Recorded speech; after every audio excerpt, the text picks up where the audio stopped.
Good day to you. This is Todd. I am a regular dude walking in the Word. Hey, we are talking about the tabernacle here. Today we're talking about the tabernacle structure itself. So we've talked about, if you look at we're talking about the whole tabernacle complex. Today we're talking about the structure of the tabernacle. We've talked about the Holy of Holies and then the furniture that's really in here. And then today we're talking about this structure here.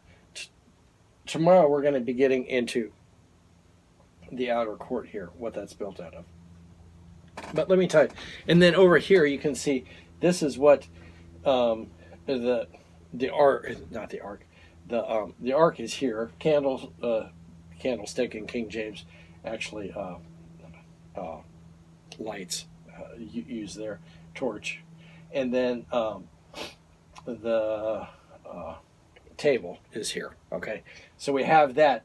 This, we have talked about the coverings that go over this, but the structure part of it was actually boards, and they were overlaid with gold and stuff. So still, we're talking about that today. So this is taken today from Exodus 26, verses 15 to 37, and it's entitled The Tabernacle Structure. So let me read this, and again, I'm reading from the Christian Standard Version because it gives things in feet rather than the NIV, which I love to read, breaks it down into cubits, and we just don't understand cubits really well. But feet, yeah, we know that. Let me read here. This is Exodus 26, verses 15 to 37. You are to make an upright supports of acacia wood for the tabernacle. Each support is to be 15 feet long and 27 inches wide. Okay, so 15 feet. That's like in your house you have 8 or 10 foot ceilings. Okay, but this is 15 feet, so this is higher than that. 15 feet long and 27 inches wide. So a little over 2 feet wide. 27 inches here. Okay, from here. So that's how wide these boards are, 27 inches. Each, where am I? Each support will have 2 tenons for joining. Do the same for all the supports of the tabernacle. Make the supports for all the supports of the tabernacle. Make the supports for the tabernacle as follows. 20 supports for the south side, and make 40 silver bases under the 20 supports, 2 bases under the first support for its 2 tenons, and 2 bases under the next support for its 2 tenons, and the 2 bases under the next support for its 2 tenons. 20 supports for the second side of the tabernacle, the north side, along with their 40 silver bases, 2 bases under the first support, and 2 bases under each of the other supports. And make 6 supports of the west side of the tabernacle. Make 2 additional supports for the back corners of the tabernacle. They are to be paired at the bottom and joined together at the top in a single ring. So it should be but for both of them. They will serve as the 2 corners. There are to be 8 supports with their silver bases, 16 bases, 2 bases under the first support, and 2 bases under each support. You are to make the 5 crossbars of acacia wood for the supports on one side of the tabernacle, 5 crossbars for the supports on the other side of the tabernacle, and 5 crossbars for the supports on the back side of the tabernacle on the west. The central crossbars is to run through the middle of the supports from one end to the other. Then overlay the supports with gold and make the rings of gold and as the holders for the crossbars. Also overlay the crossbars with gold. You are to set up the tabernacle according to the plan for it that you have been shown on the mountains. You are to make curtains of blue, purple, and scarlet yarn and finely spun linen with a design of a cherubim worked into it. Hang it on the 4 gold-plated pillars of the acacia wood that have gold hooks, and then stand the 4 on the bases. Hang the curtain under the clasp and bring the ark of the testimony They are behind the curtain, so the curtain will make a separation for you between the holy place and the most holy place. Put the mercy seat on the ark of the testimony in the most holy place. Place the table outside the curtain and the lampstand on the south side of the tabernacle, opposite the table, and put the table on the north side. For the entrance to the tent, you are to make a screen embroidered with blue, purple, scarlet yarn, and finely spun linen. So 4 colors there you're seeing.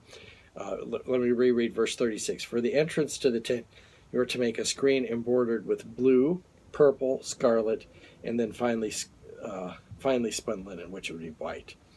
Make 5 pillars of acacia wood for the screen and overlay them with gold.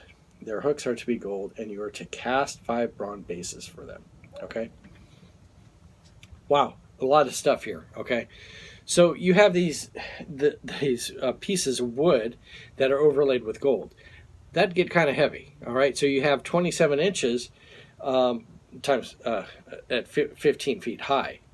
And so you had that made out of wood, but then you also had, it was gold plated.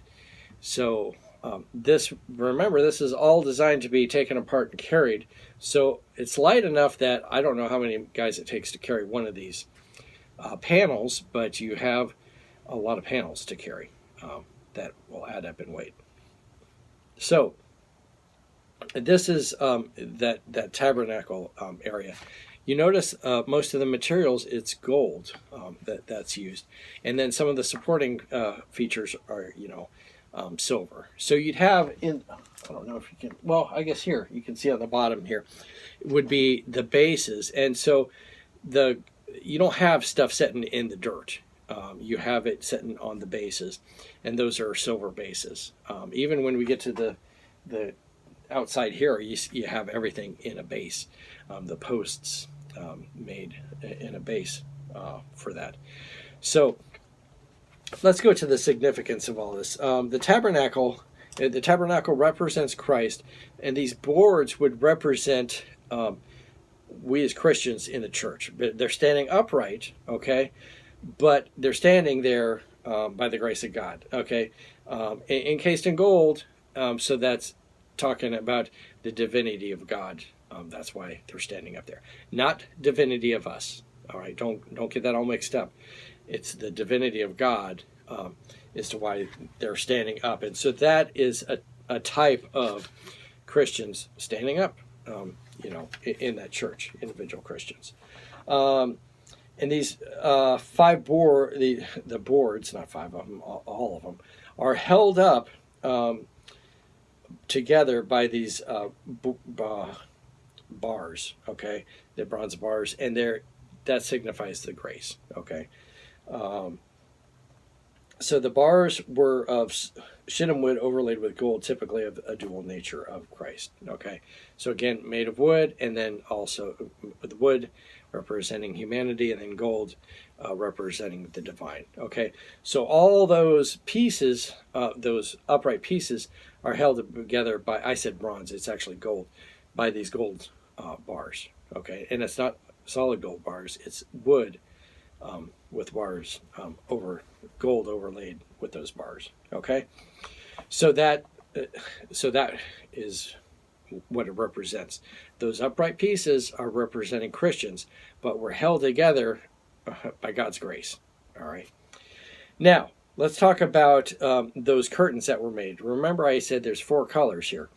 You have blue, okay, which represents, a lot of times when we think of blue, we think of the sky, okay?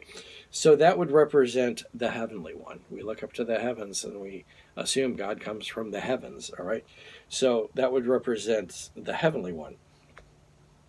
Purple represents royalty, so it'd be the royal one. Scarlet, red, would represent the suffering servant, blood, okay? And then the last one was the fine white linen, and that represents the righteous one. So God, it typifies the 4 parts of God. He's heavenly, he's royal, he's a suffering servant, and then he's righteous also. Okay? And then we get to the pillars of the veil, and they stood in sockets of silver, symbolizing the atonement of Christ through the work of Calvary. All right. And then The hooks of gold upon which the veil hung suggest his constant support from heaven while hanging on the cross. Okay.